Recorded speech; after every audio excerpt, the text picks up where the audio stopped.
Hi friends, welcome back to my YouTube channel.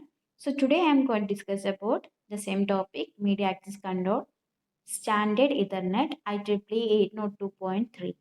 This is from Computer Communication EC 407 from BTECH syllabus for Electronics and Communication Engineering students. So this is from module 2. So if you like this video, please subscribe my channel. So if you didn't subscribe my channel yet, please subscribe and also click on the bell icon so that you will get notified when I am putting the video in my channel. So let's go to the video. So standard Ethernet. This is an important topic that many times this same question explained IEEE 802.3. So the main content I am describing here. So you will get an idea what to put in the answer sheet and how to answer the question. So let's start. So standard Ethernet. The original Ethernet was created in 1976 at Xerox Palo Alto Research Center, PARC.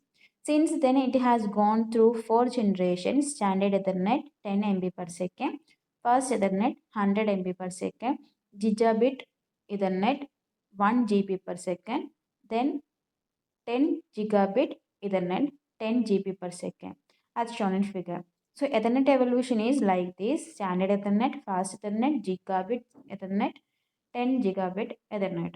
So max sublayer. So we have already discussed that LLC and max sublayer for the Ethernet wired LAN.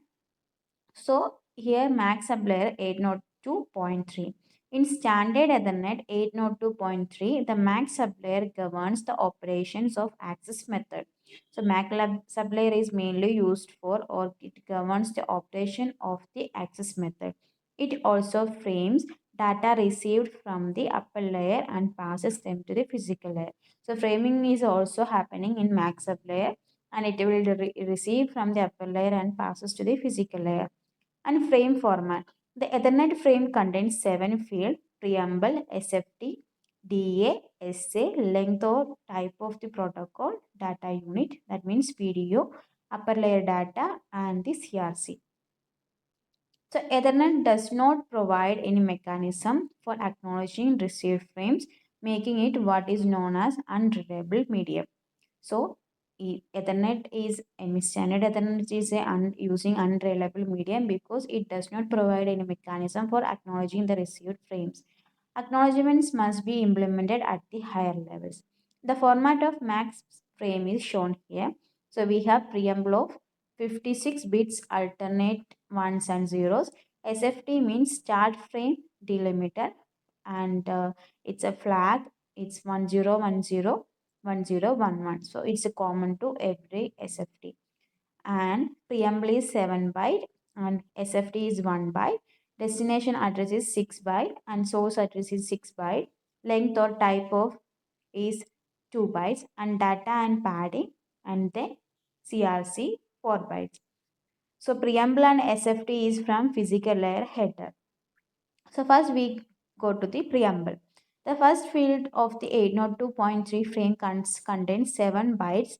That means 56 bits of alternating zeros and ones that alert the receiving system to the coming frame and enables it to synchronize its input timing. The pattern provides only an alert and a timing pulse. The 56-bit pattern allows the station to miss some beats at the beginning of the frame.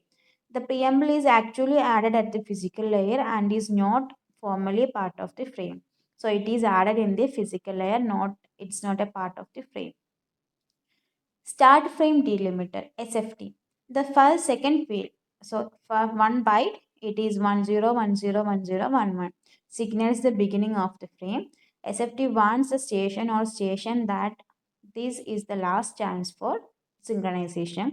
And the last two bits is 11 and alerts the receiver that the next field is the destination address. So it alerts the receiver that the next field is the destination address. So DA means destination address, and DA field is 6 byte and contains the physical address of the destination station or station to receive the packet. Next one is source address, SA. And the SA field is also 6 byte and contains the physical address of the sender of the packet. Length or type. This field is defined as a type field or length field. The original Ethernet used this field as the type field to define the upper layer protocol using MAC frame. The IEEE standard used it as the length field to define the number of bytes in the data field. So original Ethernet used this field as type field to define the upper layer protocol using MAC frame, but IEEE standard used this as length field to define the number of bytes in the data field. Next thing is is data. So data is this field carries data in, encapsulated from the upper layer protocol, and it is a minimum of 46 and maximum of 1500 bytes.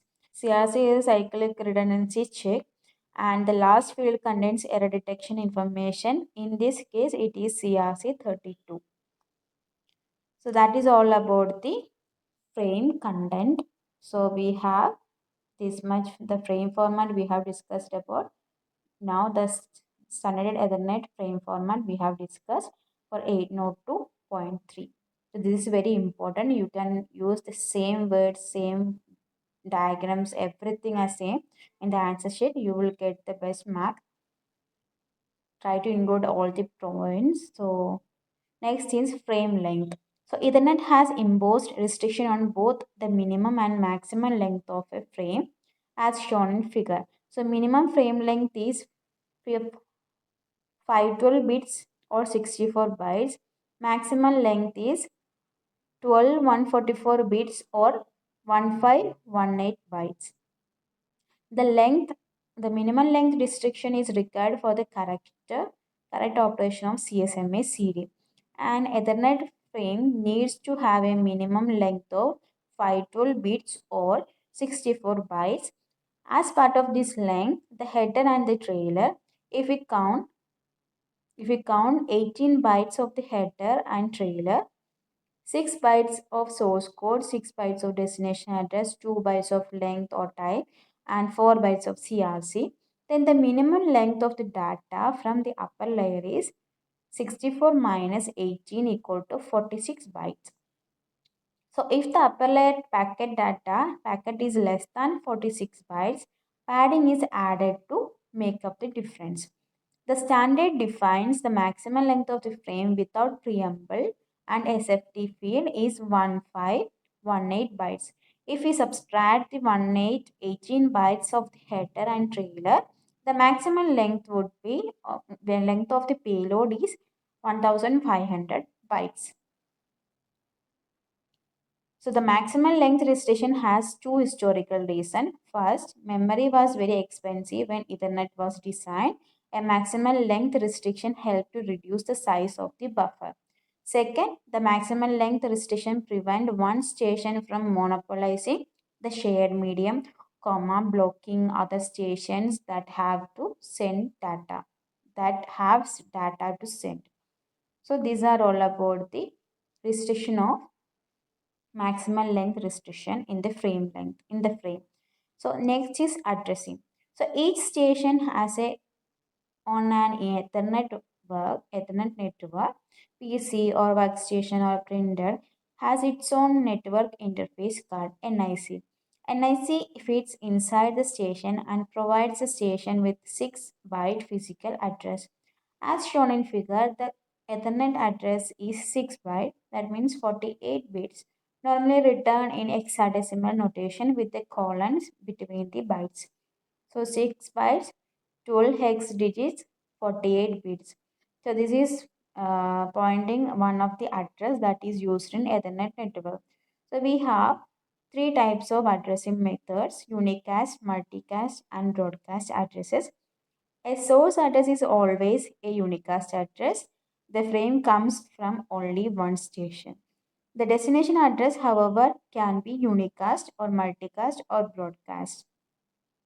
And figure shows how to distinguish a unicast address from the multicast address.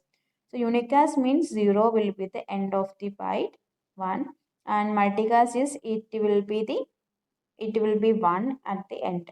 If the least significant bit of the first byte in a destination address is 0, the address is unicast, otherwise it is a multicast address.